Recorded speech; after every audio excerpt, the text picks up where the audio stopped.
গোপালনৰ জৰিয়তে নিজকে স্বাৱলম্বী কৰি তোলা জামুগুৰিহাটৰ এগৰাকী মহিলা।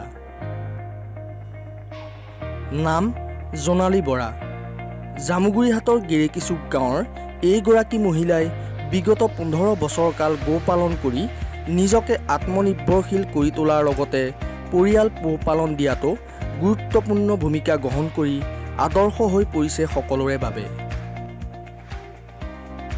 পুৱা নিজেই গোহালি চাফ চিকুণ কৰা, গৰুৰ বাবে খেৰ কটা আদি, গাই গৰুক দানা পানী যোগান ধৰি পুৱা আৰু বিয়লি নিজ হাতেৰে গাখীৰ খীৰাই গ্ৰাহকক যোগান ধৰাৰ উপৰিও নদুৱাৰ খণ্ড উন্নয়ন বিষয়াৰ কাৰ্যালয়ৰ কম্পিউটাৰ অপাৰেটৰৰ দায়িত্ব পালন কৰি আহিছে এইগৰাকী পৰিশ্ৰমী মহিলাই।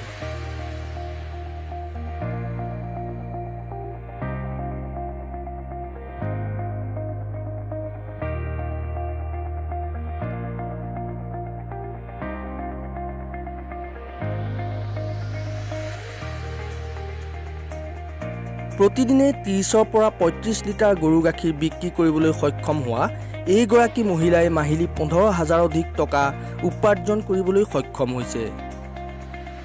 জোনালী বৰাৰ মতে কাম কৰিবলৈ লাজ কৰিব নালাগে।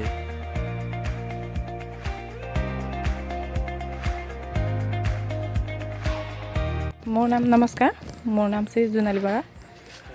হয়,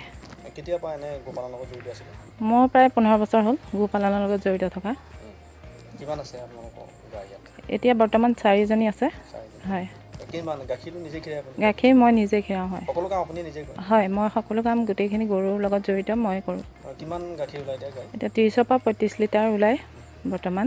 আগতে তাতকৈ বেছি ওলাইছিলে। গৰু বেছিও আছিলে আগতে, অলপ মানে চম্ভালিবলৈ অসুবিধাৰ কাৰণে বেচা হ'ল আৰু গাখীৰৰ দৰ দামৰ কাৰণে আগতে।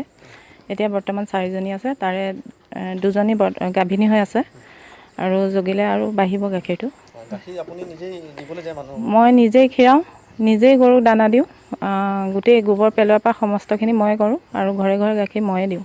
আপুনি গোপালনৰ উপৰিও আপুনি আন এটা কামতো জড়িত? হয়, নিশ্চয়। কিহত কৰে আপুনি? মই নদুৱাৰ ব্লকৰ কম্পিউটাৰ অপাৰেটৰ পদত কৰি আছোঁ। সময়টো কেনেকৈ মিলাই আপুনি? সময়টো ৰাতিপুৱা মই খুব সোনকালেই উঠোঁ। উঠি প্ৰথমে গোটেই কাম কৰি গৰুৰ লগত জড়িত গোটেইখিনি কাম কৰোঁ।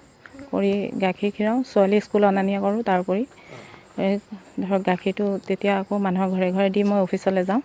অফিচৰ পৰা আহি আকৌ 4টা বজাত মই আকৌ গৰুৰ লগতে জড়িত থাকোঁ। কষ্ট বুলি তেনেকুৱা নাই, আচলতে কাম কৰাৰ উৎসাহ থাকিলে কৰিব পাৰে। আপুনি অন্যান্য মহিলাসকলক আপুনি কি ক'ব বিচাৰে আচলতে মানে কামৰ ক্ষেত্ৰত কোনো সৰু ডাঙৰ নাই। ধৰক যিকোনো কাম কৰাৰ উৎসাহ থাকিলে কৰিব পাৰে, আগ্ৰহ হ'ব লাগিব। ধৰক প্ৰথম গৰুজনী মানে আচলতে মোৰ কোনো ইনকাম নাছিলে। বৰ্তমান মানুহজনো জড়িত বেলেগ পুৰবিদায়ীৰ কামত। তেতিয়া তেওঁৰো একো ইনকাম নাছিলে। বিধায়ক ছাৰে টকা 10,000 দিছিলে। MLA পদ্ম হাজৰিকা ছাৰ ধৰক 10,000 টকাৰ বিনিময়ত এজনী সৰু চেউৰী গৰু আনি তাৰ পৰাই মই প্ৰায় 11-12জনী গৰু কৰিছিলোঁ। তাৰপাছত লাহে লাহে আৰু বাঢ়ি গ'ল। তাৰপিছত এতিয়া এনেকৈ ধৰক 10,000 টকাৰ গৰু কিনি লৈ পেলাই সেই প্ৰায় 15জনী গৰু মই প্ৰতিপালন কৰি আছিলোঁ। ছাৰ MLA ছাৰেই দিছিলে সেই 10,000 টকা চলিবৰ কাৰণে।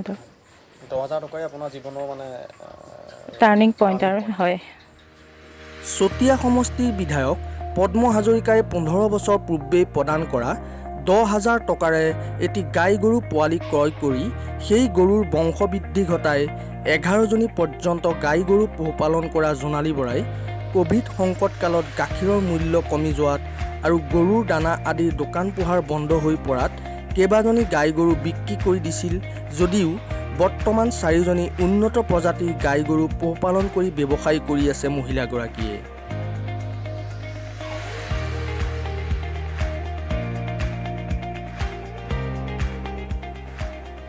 কোনো ধৰণৰ ঋণ নোলোৱাকৈ এইদৰে কৰ্মত মনোনিৱেশ কৰা জামুগুৰিহাটৰ গেৰেকিচুক গাঁৱৰ এইগৰাকী কৰ্মঠ মহিলা জোনালী বৰা এতিয়া সকলো মহিলাৰ বাবেই হৈ পৰিছে আদৰ্শস্বৰূপ।